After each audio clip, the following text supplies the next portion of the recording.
Oke, Pak. Judul ini menggelisahkan saya, tapi menggelisahkan karena kalau saya bilang kita ada dalam dekade yang menentukan, sebenarnya bukan hal baru. Bahkan orang tuh belum bertobat, belum percaya Tuhan, udah dengar kan akan datang kiamat istilah-istilah itu. Terus malah sinis, mana kiamat nggak datang-datang. Malah gitu. Tapi isu saya bukan itu, isu saya lebih lebih fokus buat lokal karena saya mengembalakan, jadi saya pengen bahwa orang itu dewasa yuk. Puncak dari peradaban manusia buat saya dari kacamata Alkitab bahwa kita akan menikah, kita disebut mempelai Kristus. Nah itu ya, pengajaran banyak banget dengan adanya media. Saya bilang bahwa tembok roh sudah runtuh. Pengertian runtuh itu dari media kita dapat beragam pengajaran semuanya. Mau apa aja, sampai pornografi, nabi palsu, ajaran sesat, semua udah muncul. Tapi dengan media yang sama, kita juga dengar kabar kebenaran, gitu. Artinya sekarang, gitu, Pak David nggak usah ke Papua, di Jakarta aja ngomong orang Papua bisa dengar. Nah itu maksud saya media bisa meruntuh, sudah meruntuhkan tembok roh. Saya kembali ke tema ini gitu. Saya cuma dengar statement satu itu aja, dekade menentukan. Itu di bulan Oktober. Nah, lalu saya research, duduk, cari, ya enggak apa ya. Nah, taunya banyak, tapi saya perlu satu yang spesifik. Ini apa gitu. Nah, akhirnya saya lihat dari sisi sejarah, perjalanan sejarah. Nah, saya lihat berita dunia gitu ya. Nah, lalu ya tentu paling poinnya ya di Alkitab. Nah, gini, kita orang percaya, kita orang percaya, kita hidup dalam dua dunia. Dunia yang nyata, yang ada sekarang, gitu. Sama ada satu dunia yang tidak kelihatan, tapi lebih real, lebih nyata dibandingin yang sekarang. Kalau kita benar-benar menghidupi firman, kita memahaminya lalu kita hidup di dalamnya, maka gini, walaupun kita di dunia yang kelihatan, tapi kita punya itu, kita punya satu satu jalan langsung sambung dengan dunia yang tidak kelihatan. Nah, pintunya itu namanya iman. Iman kamu bisa membuka semua kebutuhan apa saja yang ada yang di dunia itu untuk diwujud nyatakan di dunia yang kita lihat ini. Nah, ini luar biasa, saudara. Nggak perlu heran. Alkitab bilang bahkan di akhir zaman orang berdagang dengan ilmu sihirnya. Nah, kamu punya yang lebih dari itu. Kamu punya yang lebih dari itu. Nah, sayangnya berapa banyak kita yang mengaku percaya, kita bisa hidup mewujud nyatakan itu. Kita tersambung dengan dunia yang nggak kelihatan itu. Kita punya hak untuk itu, kita diberi. Gitu. Kita diberi, sebagai anaknya kita diberi. Oh, sepotong aja tadi Ira nyanyi, kalimat itu diulangi, itu real. Gitu. Kamu bapakku, aku anakmu, itu wow, itu real. Sayang kalau kita cuma sampai dinyanyi, tapi kamu nggak ngalamin itu. Itu. Nah, gini. Satu kali Tuhan utus murid-murid pergi pelayanan. Yesus utus mereka. Mereka pulang dengan sukacita. Lalu Yesus kasih tahu sesuatu yang mereka nggak lihat. Yesus bilang begini, aku melihat iblis jatuh seperti kilat. Yang lihat Yesus. Murid-murid nggak lihat. Nah, ini artinya gini. Waktu mereka pergi pelayanan, waktu mereka melakukan apa yang Tuhan mau, dunia yang nggak kelihatan merespon, mensupport apa saja yang kamu buat sesuai dengan kehendak Tuhan. Mereka nggak lihat, Yesus yang lihat. Iblis jatuh seperti kilat. Luar biasa enggak? Nah sayang, Nah, bahkan kita kalau bilang gini, sebagian besar tujuan kita nggak ngerti tujuan. Apa sih tujuan Yesus mati, tebus kita? Nah, yang kita ditangkap tuh bahwa supaya masuk sorga. Sorga tempat, sorga bukan tujuan. Tujuan Yesus mati dan bangkit untuk kita adalah ini nih, ini puncaknya. You become like Jesus. Wow, wow, wow. Kita bukan makhluk eksperimen, saudara, bukan dicoba-coba, bukan. Kita tuh waktu Tuhan nembuskan nafas di tanah itu, Adam dalam bentuk tanah. Kata nefes saya, waktu dia sembus, itu arti nefes saya nih, God DNA. Nggak main-main, saudara. Saudara bisa tahu nggak kita berharga? Itu sebabnya kita ditebus. Kita berharga. Kita berharga. Nah, saya mulai dari sejarah dulu ya. Nah, ceritanya gini, yang trigger saya gini. Apa sih ini dekade ini? Kalau saya hitung, saya mungkin sekitar 15 kali pimpin tur ke Israel. Dulu, sekarang saya udah enggak ada gitu. Dulu 15 kali itu tiap tahun pikir gitu. Nah, pernah di satu saat di momen itu di mana di lokasi di mana Yesus diadili oleh Pilatus gitu. Terus saya duduk lihat, oh di sini ya tempatnya, lagi lihat gitu. Terbayang dong sama saya pada waktu itu. Bayangin satu bangsa yang dia bentuk, yang dia pilih, yang dia buat perjanjian dengan bangsa itu. Hari itu teriak, salibkan dia, salibkan dia. Nah, ada alasannya. Sebenarnya alasannya ya Israel nggak siap menerima juru selamat seperti itu. Ya, anak tukang kayu, lembut banget sih. Mereka nggak suka Tuhan yang datang dengan kasih. Karena mereka dalam kondisi nggak enak, nggak baik, tertekan, dijajah. Mereka mau Tuhan yang membalas. Nah, kira-kira gitulah ya, gitu. Jadi mereka, tapi buat saya lain. Waktu saya di situ, ini imajinasi saya. Seperti ada suara kecil yang ngomong ke hati saya, Chris, kalau kamu ada di zaman itu, kamu ikut teriak, salibkan dia, salibkan dia. Waktu saya diam tunduk kayak terharu, iya ya, pasti saya akan ikut-ikutan. Walaupun padahal saya bangsa yang dipilih. Nah, tahu enggak hari itu kalau saudara suka riset, firman itu muncul. Hari ini juga kerajaan ini diambil daripadamu dan diserahkan kepada bangsa lain. Dia nggak jadi seketika, saudara. Dia nggak jadi seketika.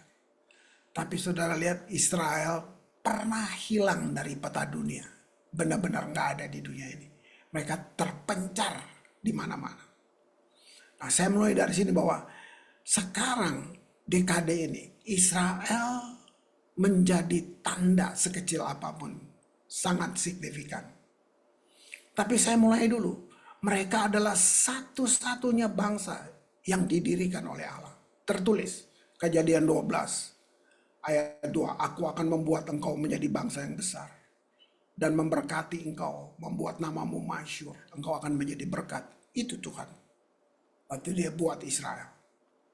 Lalu Tuhan punya covenant dengan Israel. Kejadian 17, aku mengadakan perjanjian antara aku dengan engkau. Bahkan bilang sampai keturunanmu turun-temurun. Dan bilang ini perjanjian yang kekal. Jadi nggak ada sistem kadaluarsa.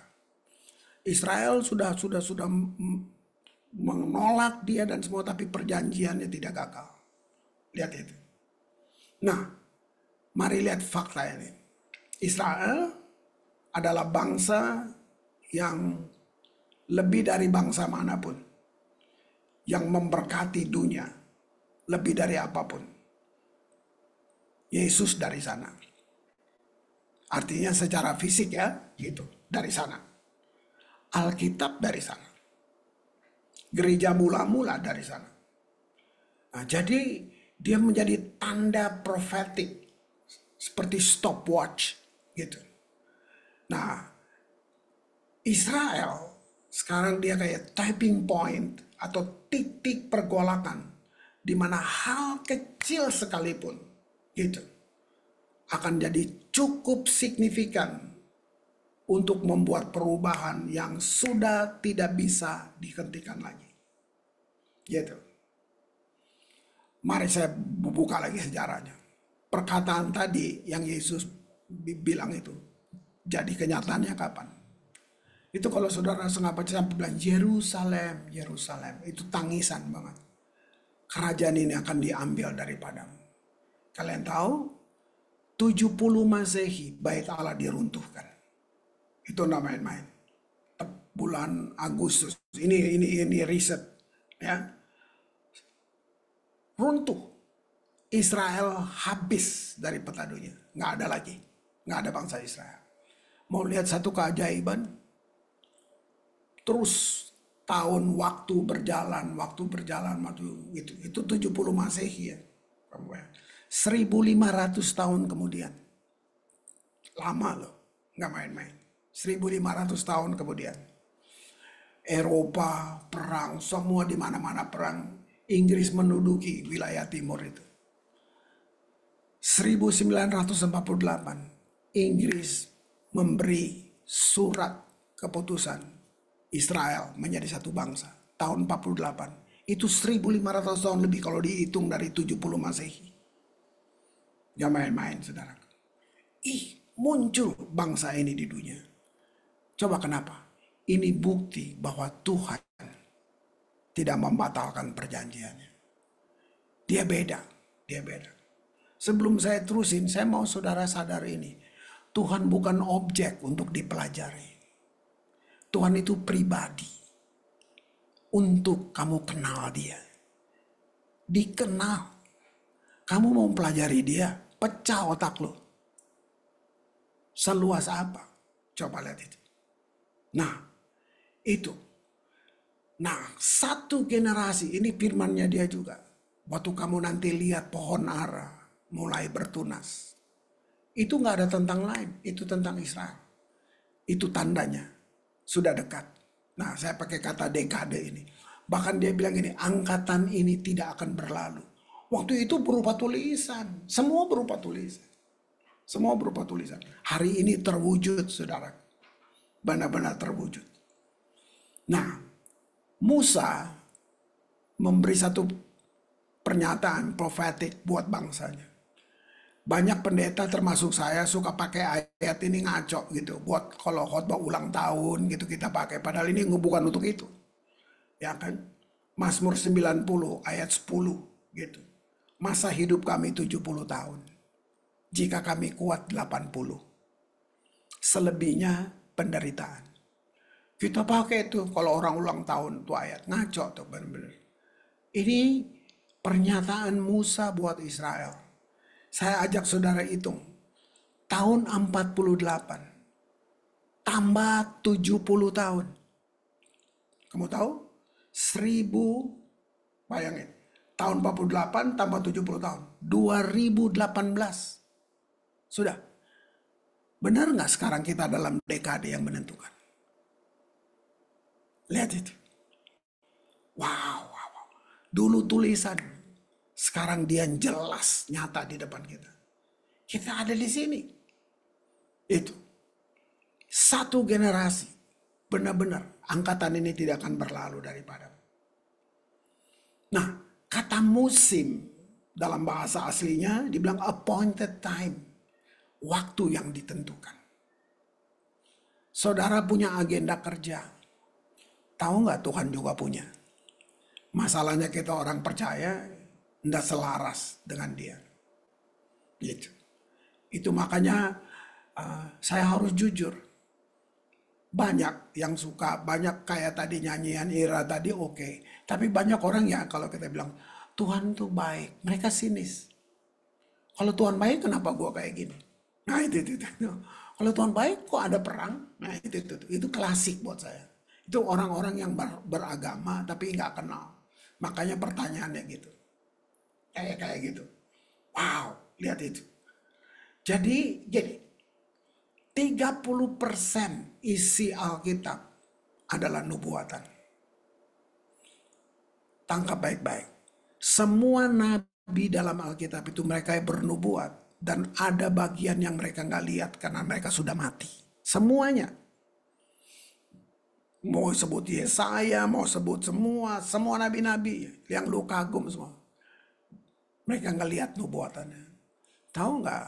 Kita sedang hidup di zaman untuk menggenapi nubuatan-nubuatan yang mereka nggak lihat itu.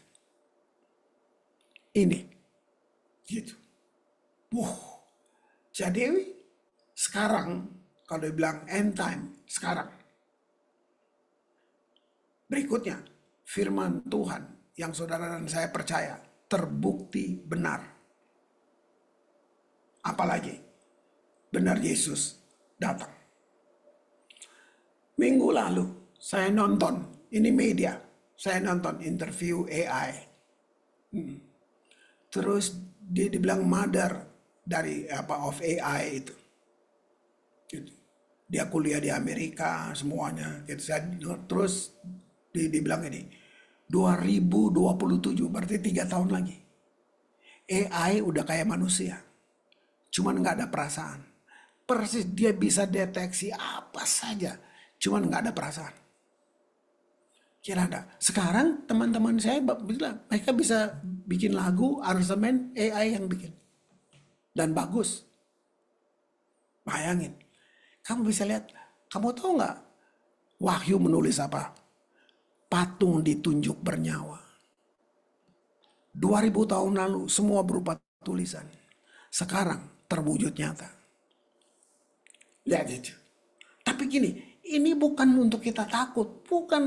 Saya nggak ke situ. Saya nggak ke situ. Gitu. Tadi sebentar ngobrol-ngobrol di depan sama Pak David. Kalau sekarang saya pakai, who is Antichrist?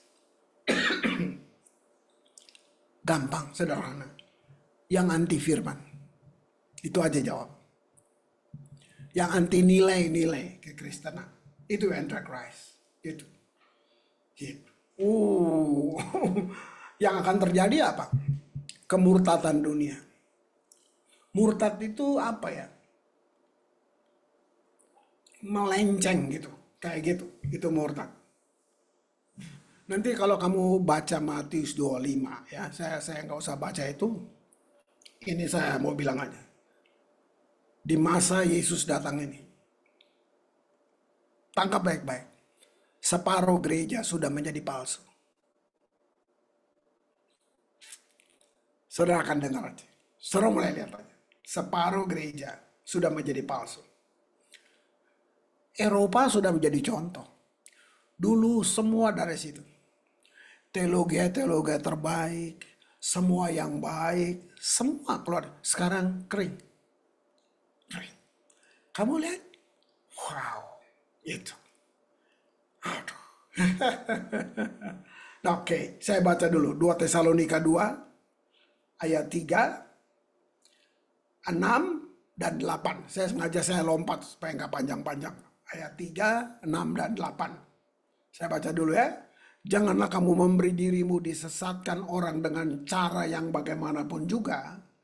Sebab sebelum hari itu datanglah dahulu murtad. Dan haruslah dinyatakan dahulu manusia durhaka yang harus binasa.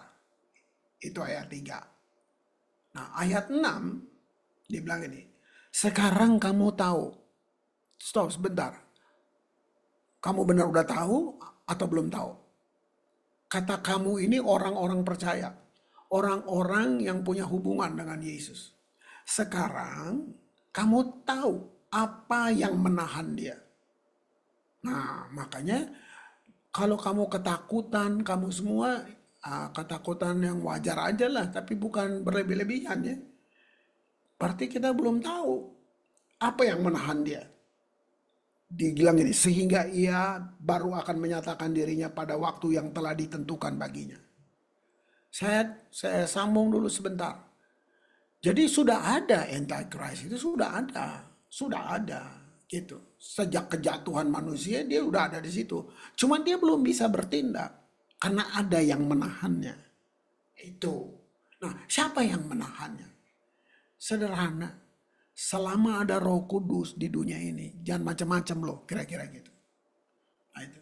Kapan sih Antichrist akan berkuasa atau memerintah? Nah, saya yang jawab. Kalau Roh Kudus sudah diangkat, udah. Selama dia masih ada, kita yang bantai dia. Titik. Ingat, tadi saya buka di depan. Kita hidup punya dua dunia. Yang nggak kelihatan, tapi lebih nyata dibandingin yang kelihatan. Ini terbatas. Yang kelihatan ini ada di bawah sistem yang tertutup dan terbatas. Itu yang kelihatan sekarang. Tapi dunia yang nggak kelihatan itu unlimited. Gitu. Nah, seluruh janji, semua yang Tuhan siapin buat orang benar ada di situ. Iman yang bisa mewujud nyatakan itu. Lihat ayat 8. Ini keren banget. Pada waktu itulah, si pendurhaka baru akan menyatakan dirinya. Lihat. Tetapi Tuhan Yesus akan membunuhnya dengan nafas mulutnya dan akan memusnahkannya kalau ia datang kembali. Lihat. Nggak perang nuklir, enggak. Tuhan bersin, selesai. Habis. Dengan nafas mulutnya. Wow. Mari saya bilang situ. Ini agenda tahunan ya, gereja ya. Habis Natal, nanti Paskah. Itu agenda gereja. Habis Paskah, kenaikan, kebangkitan, kenaikan, gini-gini. Natal lagi. Yesus kembali jadi bayi lagi. Nanti naik bayi lagi. Itu agenda tahunan gereja. Berabad-abad kita bikin gitu. Duit habis bikin perayaan gitu. Tahu enggak? Makanya saya bilang, jam terbang boleh panjang, tapi saya rasa goblok aja sih. Karena kenapa? Waktu hal-hal baru diungkapkan, saya bilang, Tuhan kenapa saya baru tahu sekarang ya? Aduh Tuhan, ada banyak yang saya salah ngajar loh. Gitu. Nah, mari dengar satu penjelasan ini. Ini kenaikan Yesus. Waktu kenaikan Yesus, saya nggak ada di Ambon, saya di Jakarta. Jadi jemaat ibadah istri saya yang khotbah tentang kenaikan. Terus saya dengar dari Jakarta, saya dengar, oh begitu. Lalu saya cuma gelisah aja. Oh cuma gini-gini aja ya, bagus sih. Lalu saya coba ke ruang kerja saya, lihat-lihat ada nggak catatan dulu-dulu. Ada buku apa yang dulu-dulu saya ingat. Apa sih? Apa sih yang mesti kita tahu tentang kenaikan? Singkat 1-2 hari nyari, saya ketemu satu. Ternyata kenaikan Yesus itu inaugurasi Yesus Kristus. Wah gak main-main. Nah, lalu lihat gak waktu Yesus sebelum naik? Ini perkataan dia buat kita orang percaya. Waktu itu murid-muridnya. Dia bilang gini, lebih baik aku pergi. Sebab dia yang akan datang. Lebih dari aku. Nah, jangan salah tafsir. Pengertiannya begini. Selama Yesus ada di bumi, dia dibatasi oleh tubuh. Dia nggak maha hadir. Kalau lu mau ketemu Yesus dulu, lu mesti ke Yerusalem. Nggak bisa. Dia dibatasi. Makanya dia bilang ini lebih baik aku pergi. Sebab dia yang datang ini, dia lebihnya tuh maksudnya di situ. Dia nggak dibatasi. Terus dia bilang gini, dia akan diam di dalam kamu. Supaya barang siapa yang percaya kepadanya. Lihat Yesus bilang ini. Dia bisa melakukan pekerjaan yang aku buat. Bahkan lebih. Mana? Ayo. Sampai hari ini. Kira ada. Wow. Nah, disertai gini. Tanda-tanda ini menyertai orang. Ada tanda-tanda. Coba. Tanya dirimu sendiri. Disertai tanda-tanda enggak? Minum racun maut nggak mempan. Bangkitin orang mati. Bicara dengan bahasa-bahasa yang lain. Sembuhkan orang sakit. Minum racun maut nggak mempan. Bayangin. Ini lu minum kopi aja ke dokter langsung. Nah, bayangin. Berarti nggak ada tanda di dalam lo. Ayo, ada apa? Coba. Lu doa jerawat aja nggak sembuh. Ini. Lu Lucu kan? Ini, lihat. Itu janji sudah diberikan 2000 tahun yang lalu. Bayangin. Oke. Sekarang yang saya pengen arahin gini. Yuk kita sepakat dalam dekade ini mulai rubah tatanan kamu. Cara kamu memilih, mengambil keputusan selalu sesuaikan dengan tujuan ini. Ini yang penting. Jadi gini, bukan ngasih duit, bukan. Tuhan udah minta duit lu, Tuhan minta hidup lu. The whole life, persembahkanlah hidupmu. Nah,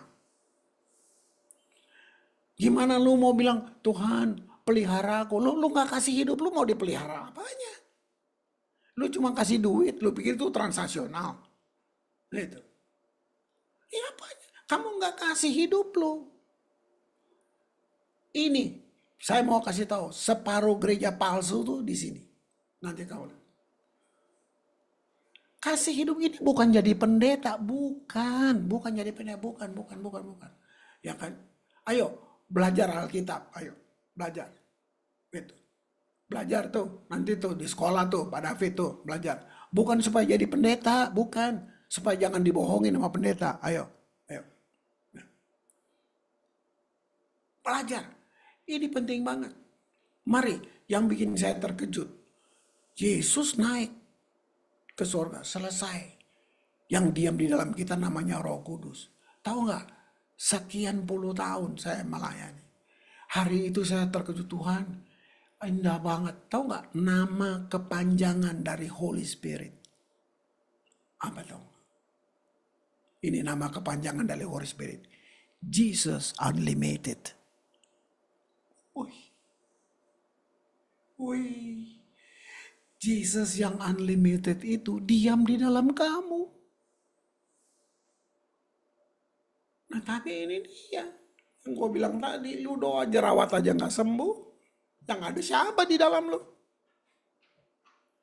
Gila, ternyata Holy Spirit itu Jesus Unlimited. Dia di dalam kamu. Dengar, semua nabi di perjanjian lama yang lu kagumin itu, mereka hidup dengan realitasnya yang di luar. Artinya, Roh Kudus di luar. Roh Kudus perlu masuk ke dalam Elia, ke dalam Daud, ke dalam baru mereka bernubuat. Kita hidup dengan realita di dalam. Christ in me. Holy Spirit in me. Roh Kudus mau gila enggak? Waduh, lihat tuh. Kamu bisa lihat. Kenapa ini gagal? Ini salah satu jawaban sederhana. Mungkin menolong. Kamu dengar firman. Tapi firman gak dapat tempat di hatimu. Firman dapat tempat di otakmu. Siapa yang duduk di hatimu? Cemas, khawatir, takut, kecewa. Itu. Jadi lu dengar firman, tapi tetap cemas. Lu dapat firman, ibadah, pulang, takut. Kenapa? Karena firman yang lu dengar tadi nggak dapat tempat di hati. Cuman di otak. Ira tuh nyanyi tadi cuma ngulang-ngulangin kalimat itu aja. Yang aku tanya, Tuhan benarkah Tuhan saya sudah bikin kamu kayak Bapak Tuhan? Nah, bener nggak sih Tuhan? Bener nggak sih saya jadiin kamu Bapak Tuhan gitu? Atau saya masih berharap dari orang lain nih? Nah, itu dia. Iman buta itu, lu dengar orang khotbah, lu telan mentah-mentah. Nah, itu buta. Mestinya lu tanya. Jadi ini abis ini lu tanya sama Tuhan. Tuhan tadi si rambut putih itu benar nggak sih dia ngomong? Ah itu bener, penting. Nanya. Karena terlalu banyak orang kata Pak Gembala. Nah udah lu telan mentah-mentah itu namanya. Itu. Jesus Unlimited ada di dalam kamu. Nah, bayangin teknologi nggak ada, tapi bagaimana murid-murid hidup itu mujizat kayak daun berguguran.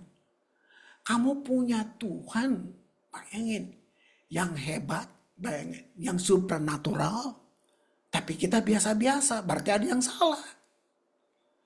Enggak usah bangkitin orang mati deh. Cara lu ambil keputusan aja. Kenapa gagal? Karena nggak sesuai dengan dia. Di dunia kerja, dalam bisnis kamu, dalam semuanya. Kamu berdasarkan sense of business kamu.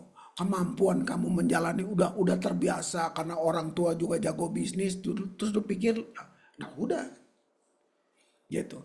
Biasanya udah terakhir baru tanya Tuhan. Harusnya dari depan kita tanya Tuhan. Supaya kita berjalan dalam frame-nya dia. Itu.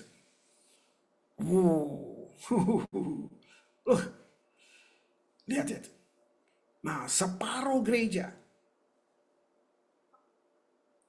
sudah menjadi palsu. Lu lihat. Ini CNN, saya nonton. Jadi saya kalau nanti ini sore jam-jam tuh buka dengar-dengar, wih lihat dunia lagi ke sini. Bahkan ada satu interview, namanya juga berita kan, bisa tafsiran, bisa semua. 2030 Amerika perang sama Cina. Semua di depan mata, semua di depan mata. Nah ini bukan perang tahun 45 saudara. Ini perangnya berdampak kemana-mana nanti kalau lihat itu. Nah, sekarang saya mau ini lebih fokus, ini lebih lokal ya. Ini buat kalian. Ini buat Reva ini, ya. Pertanyaannya gini, sudahkah kamu tahu apa kerinduan Tuhan untuk kamu? Ini buat komunitas ini aja. Ya. Itu, buat Reva aja dulu. Semua nubuatan tentang gereja di akhir ini mengenai orang-orang yang akan menggenapi firman ini. Apa itu? Mari kita lihat. Mazmur 133 ayat 1 aja dulu. Saya baca. Nyanyian ziarah Daud. Ini tentang kalau kamu mau hidup di dalam rancangan emas Tuhan. Ini dia. Sungguh alangkah baiknya dan indahnya apabila saudara-saudara diam bersama dengan rukun. Cukup. Itu dulu. Sudah, ini buat Reva dulu. Ayo, bisa nggak kita buat satu kesepakatan, yaitu keluarga Reva, kita bangun satu hubungan kasih secara keluarga, tidak terjadi secara paksa, tapi natural. Kalau gereja, udahlah nggak usah seminar segala macam. Bisa nggak kita rukun? Kamu lihat di dalam komunitas-komunitas, tersinggung nggak mau latihan. Ini kan kampungan yang gini-gini. Tersinggung nggak mau pelayanan. Ini lihat. Gimana? Coba lihat itu. Mafia di luar lebih kompak dari kita. Pelayanan tapi lu gosipin temen lu. Lu omongin pimpinan lu. Semuanya. Ini makanya saya bilang dari tadi. Nggak ada tanda-tanda menyertai kita tuh nggak ada. Nggak ada. Gitu. Tadi David kasih satu tulisan. Kita akhirnya selaras dengan dunia. Gitu. Sama. Udah. Cuman namanya aja ditambahin ayat-ayat gitu. Tapi udah percuma. Bayangin. Sudah gak? Satu kata ini gila banget. Rukun. Gitu. Gak usah di keluarga dulu. Mulai dari sendiri pribadi, berteman, sampai lu punya keluarga, kalau lu punya pasangan, sampai nanti komunitas di gereja. Di pelayanan. Bisa gak rukun? Wow. Saya bicara Sion bukan geografis ya. Gitu. Tapi Sion ini pesan tersembunyi bicara tentang satu pemerintahan kerajaan. Di mana orang-orang yang ada di situ, mereka nggak liar. Kita semacam ngerti ada satu pagar pembatas yang dipimpin hanya oleh satu, kerukunan. No judging, nggak ada. So tahu. Bisa gak? Ya belum lihat sih. Saya berulang-ulang sih ngomong ini di Ambon. Bukan berarti Ambon udah. Cuman saya mau mulai. Rukun. Wow. Sederhana ya, enggak yang lain, enggak. Bukan yang lain. Bukan bangun gedung pencakar langit. No, no, no. Oh, waduh. Nah, lihat, saya bawa nih. Ini nggak gampang tau Pak. Gunung ini paling sulit dari semua gunung. Ada 3 gunung yang berat. Ini yang paling terakhir yang sulit ditaklukkan. Selama Israel menduduki tanah perjanjian. Sion paling sulit ditaklukkan. Sampai waktu Daud jadi raja, baru Daud yang menaklukkan itu. Nah nanti session berikutlah nanti Pak David, karena namanya David, nanti dia ngajar David aja lah, ya kan, gitu kan, gitu. Kenapa tuh David? Buat gue nih orang perjanjian lama yang hidup dengan revelation perjanjian baru. Nanti kita nanti berikutnya.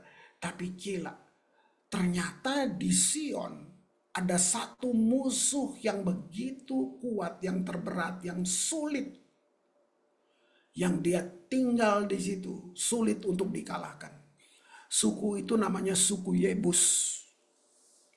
Nah Yebus itu saya riset tentu, gua nggak so tahu. Ya kan lihat itu. Artinya tempat penggirikan. Wow, gitu, gitu. Jadi di balik seluruh aspek kehidupan di dunia ini, kalau saudara lihat, ada spirit. Nah, gua nggak main-main. Ada spirit yang di situ. Di segala aspek. Yang paling parah di balik agama, spiritnya lebih kuat. Religion spirit, religi itu dari to bind, belenggu. Kita dibelenggu. Wow. Mari saya jelasin musuhnya. Itu. Ya, itu. Ini musuhnya. Amsal 6 ayat 17, 6 ayat 17. Lupa, nanti dicek 6, ya Amsal 6 ayat 17. Ya, sampai 19. Uji sendiri. Ini ada, paling banyak di dalam gereja. Mata sombong. Lidah dusta. Tangan yang menumpahkan darah. Orang yang tidak bersalah. Hati yang membuat rencana-rencana yang jahat. Kaki yang segera lari menuju kejahatan. Saksi dusta yang menyembur-nyemburkan kebohongan. Dan menimbulkan pertengkaran saudara. Ini ada. Ini ada. Banyak di gereja. Subur. Ini musuhnya. Musuh jenis ini. Penabur perpecahan di antara saudara seiman. Ini paling sulit untuk ditaklukkan. Kamu lihat itu. Waduh, saudara. Saya nggak bisa dihitung. Berjumpa dengan orang-orang yang kecewa. Mau segala macam. Sorry ya, bukan hanya di gereja. Di rumah. Cara kamu marah anakmu. Kamu cuma jaga image, takut papa mama malu. Kamu marah anakmu, kamu maki dia. Bagus dia nggak bunuh diri. Kesulitan atau persoalan besar di dunia namanya fatherless. Kalau boleh pilih, mereka juga nggak kepengen lahir di keluarga seperti itu. Tapi ini udah biasa, udah biasa. Gila, kamu lihat, nggak usah ngomong yang gede-gede, nggak usah. Nggak usah ngomong Roh Kudus mau lawat, nggak usah. Ini musuh ini paling banyak di gereja. Wih, subur banget, gitu. Nah, makanya saya tadi sengaja awal-awal ngomong sama Pak David. Ini saya sedang bangun pengajaran pendewasaan terus. Gitu. Kita ternyata bukan usia dewasa itu. Saya ngomong buat diri sendiri. Lu tua-tua aja, Chris. Bukan berarti lu dewasa. Saya bertumbuh secara usia, tapi saya bisa childish secara spirit. Bisa. Apa? Tersinggung. Waduh, itu sudah jealous, pengen dihormati.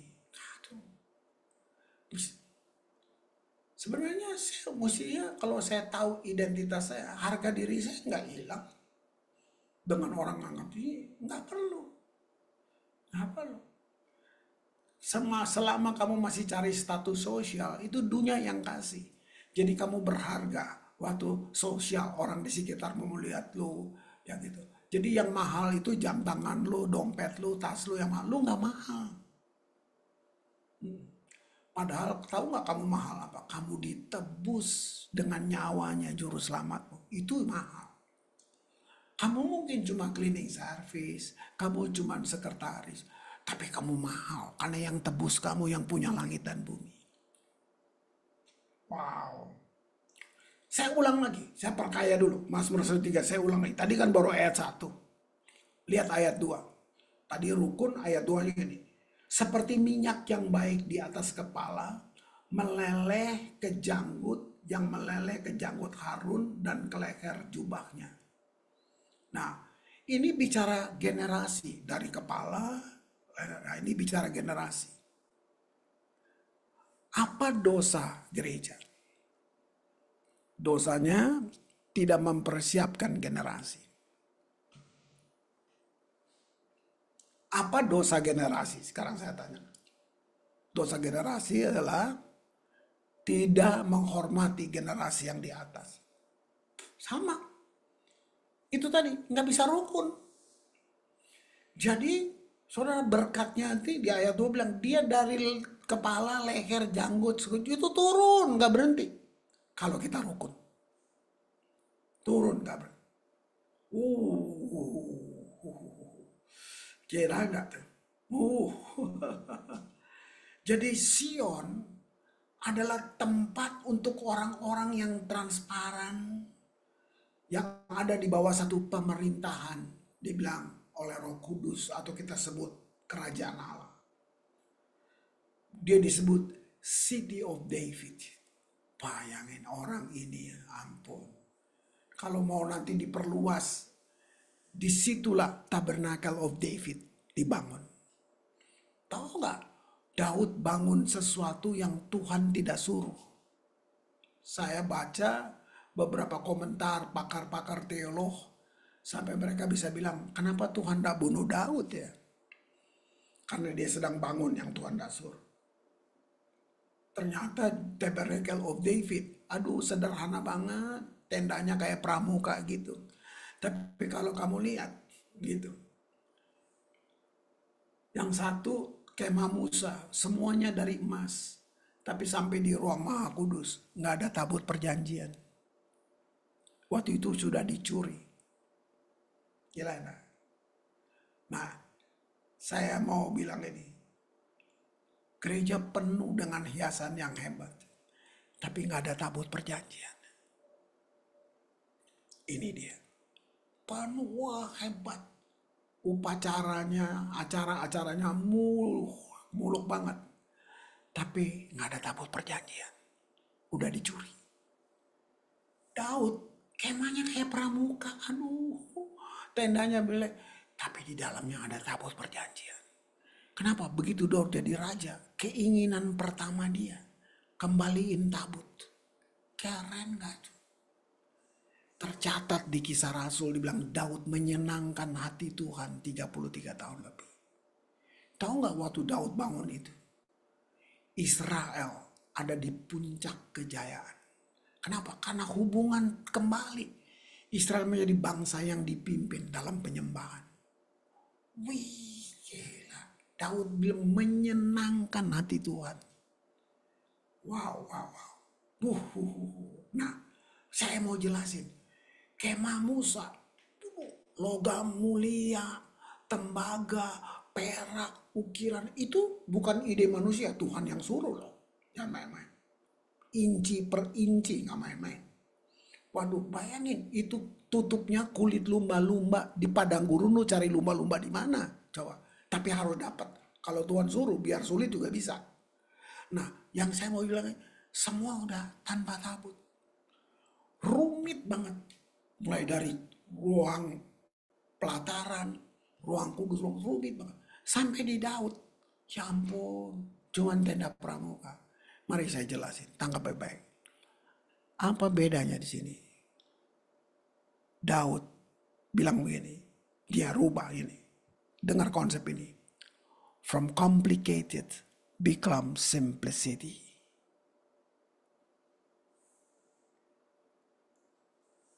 Daud sedang buka satu pintu yang bilang ini, nggak ruwet cari Tuhan, nggak ruwet, nggak ribet. From complicated become simplicity. Wow, itu.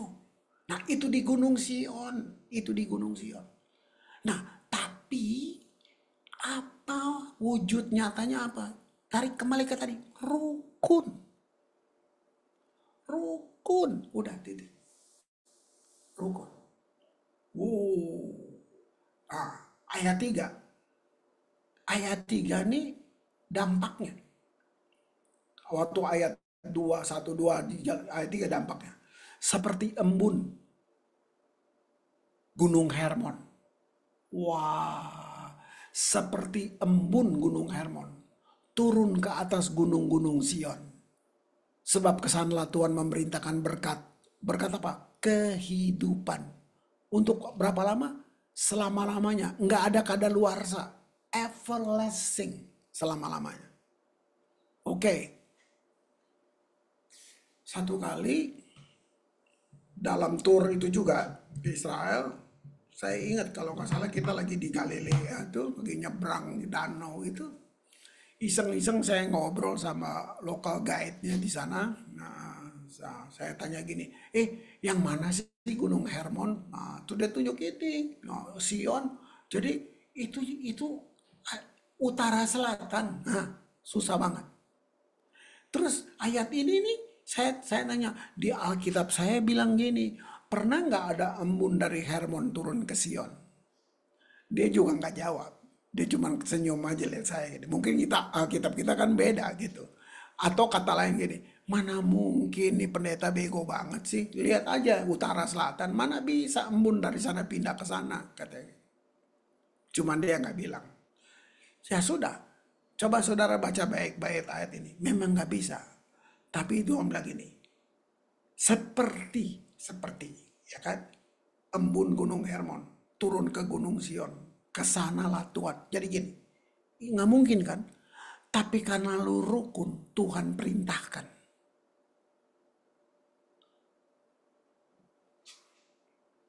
Yang nggak mungkin jadi mungkin. Mau lihat gereja, nggak usah banyak-banyak ribet tadi. From complicated become simplicity. Simplicity sebenarnya gini, sederhana tuh bukan miskin. Sederhana tuh gini, tidak rumit, itu sederhana. Jangan buat hati lu rumit. Itu sederhana. Nah, itu. Jadi Sion tempat orang-orang yang transparan. Aduh, saya suka banget. Tuh, ayo sekarang saya mau buka. Lihat ramuan minyak-minyak urapannya. Ini ramuannya, komposisinya. Lihat itu. Pertama, mur. Mur. Itu. Mur bicara tentang tidak mempertahankan hak. Ini ayat tempeleng gua sebagai gembala. Hamba Tuhan. Aduh. Sorry. Isu media sedang bongkar semua. Pemimpin-pemimpin gereja. Ayo. Sebenarnya siapa sih teladan kita? Yesus dong. Udah aja sih. Nggak usah seru. Yesus kan. Pertanyaannya gini. Benar. Saya mulai dari diri saya. Saya gagal. Semua gagal. Tahu nggak Yesus? Bagaimana? And Jesus made himself nothing. Wow. Ini Bapak Gembala, gile parkirnya khusus. Tasnya ada yang pegang.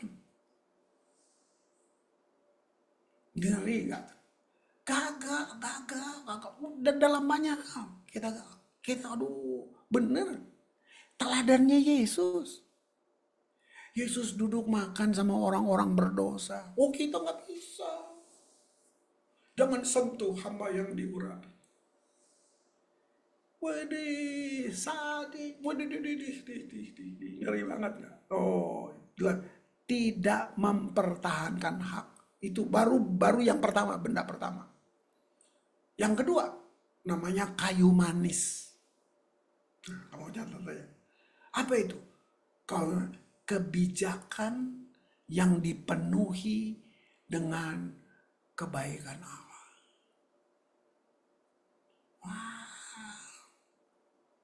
Itu. Coba tadi Ira nyanyi, karena kasihmu aku jadi anak. Apa lagi? Apa? Kalau pakai persyaratan, nggak ada memenuhi syarat kita semua. Nggak ada. Waduh, kira kebijakan, waduh, yang dipenuhi dengan kebaikan Allah. Saudara, gereja paling jago banget judging. Aduh, kalau menghakimi bisa menyelamatkan orang, pasti kita udah nyelamatin banyak orang. Kita jagonya menghakimi. Aduh, kalau menghakimi bisa, waduh, udah pasti udah banyak. Oh, gila, kita jago banget. Perang-perang ayat, paling jago. Dosa tuh bukan apa yang kamu buat. Yang kamu nggak buat dosa. Pikir, kenapa kamu menghakimi orang? Dulu kita siapa sih? Gitu. Yang ketiga, tadi kayu manis. Ya, yang ketiga, dibilang ini, tebu yang baik. Wih, keren banget. Tebu yang baik. Tebu yang baik itu apa coba? Lambaran dari kelemah lembutan. Aduh. Nah, saya berpikir cepat. Oh, lemah lembut tuh mungkin orang Jawa kali ya. Kalau lemah lembut orang Jawa, pasti orang Ambon nggak selamat. Orang Batak nggak bisa selamat, nggak ada yang lemah lembut. Aduh, bayangin kalau ukurannya lemah lembut itu orang Solo misalnya, aduh sudah, susah banget. Bayangin. Saking lembutnya ngusir setannya juga lembut. Ayo setan, ayo keluar. Nah, lihat itu. Lemah lembut. Waduh, apa sih lemah lembut? Saya dapat satu hal. Apa lemah lembut? Kata ini, power under control. Waduh, artinya gini. Kamu punya kuasa, kamu punya kemampuan untuk membalas. Tapi kamu kontrol. Kamu nggak balas. Yes, that's lemah lembut. Aduh, gila banget kan. Nah, yang terakhir dari minyak ini, ya, yang terakhir dari rempah ya, itu yang di dalam minyak ini, namanya minyak zaitun. Aduh, apa itu? Nah, ini yang dibilang damai sejahtera. Keren banget. Kamu selalu dipimpin. Hendaklah damai sejahtera Allah memerintah dalam hidup. Ini, ini, ini. Keren gak tuh? Damai sejahtera Allah memerintah dalam hidup. Wow. Lagi ya? Lagi. Saya perkaya nih. Ini sangat lokal ya. Ini fokus ya. Ini nggak umum yang saya bagi. Memang untuk Reva aja. Lihat Yesaya 25 ayat yang ketujuh. Di atas gunung ini, apa tuh, Sion, Tuhan mengoyakkan kain perkabungan yang diselubungkan kepada segala suku bangsa dan tudung yang ditudungkan kepada segala bangsa-bangsa. Artinya kekuatan Sion, kerukunan kita itu, wah, gak main-main saudara. Kerukunan itu satu kekuatan yang merebut segenap bangsa untuk Allah.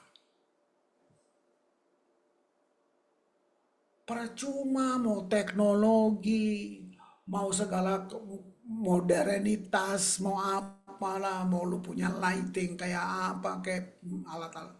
Ternyata rukun itu akan menjadi alat yang akan merebut segenap bangsa untuk Allah.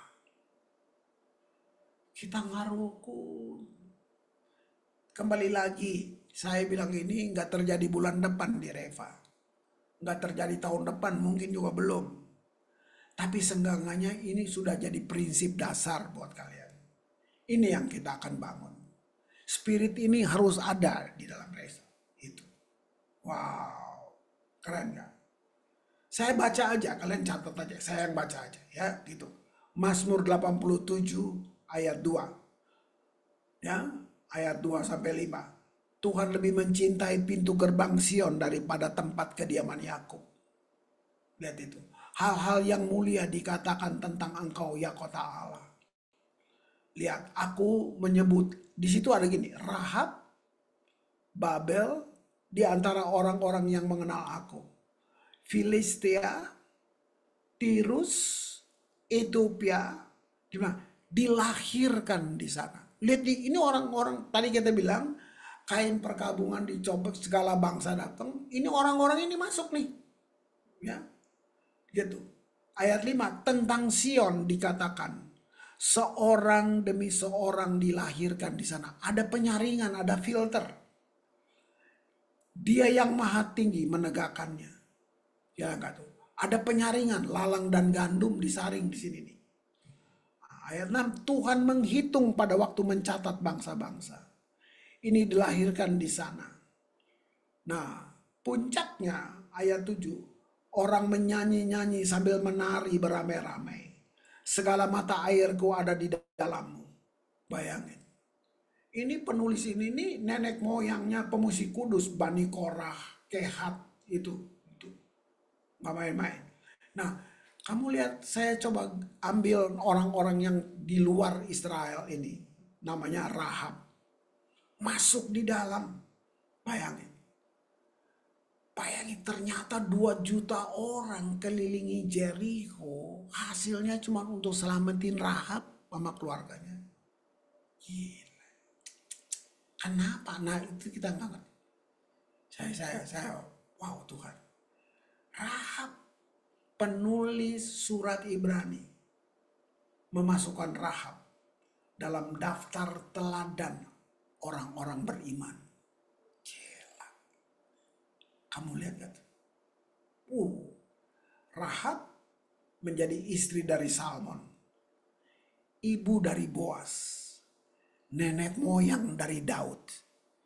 Dari Daud lahir Yesus. Jadi kalau dalam silsilah Yesus ada satu Rahab si pelacur itu.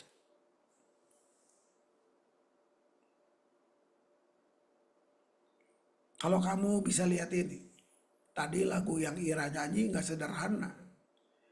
Oleh kasihmu aku dijadikan anak. Gila gak? Dan oleh kasihmu sekarang aku panggil engkau Bapa. Kamu lihat?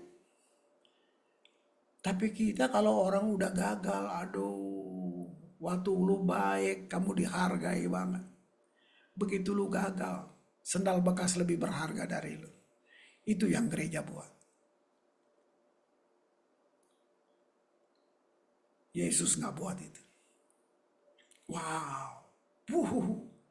Nanti kamu terjemahin siapa Filistia. Ya. Siapa Ethiopia, sida-sida dari Ethiopia itu kamu lihat. Itu, wow. Orang-orang ini gak sempurna semuanya. Itu. Tapi mereka bisa datang ke Sion. Waktu Sion dilahirkan di dalam kita.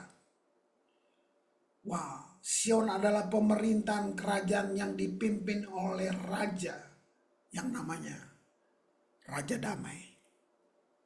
Keren kan? Weh.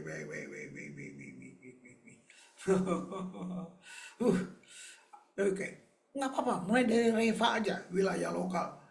Mungkin kalian komunitas lokal, tapi berdampak global.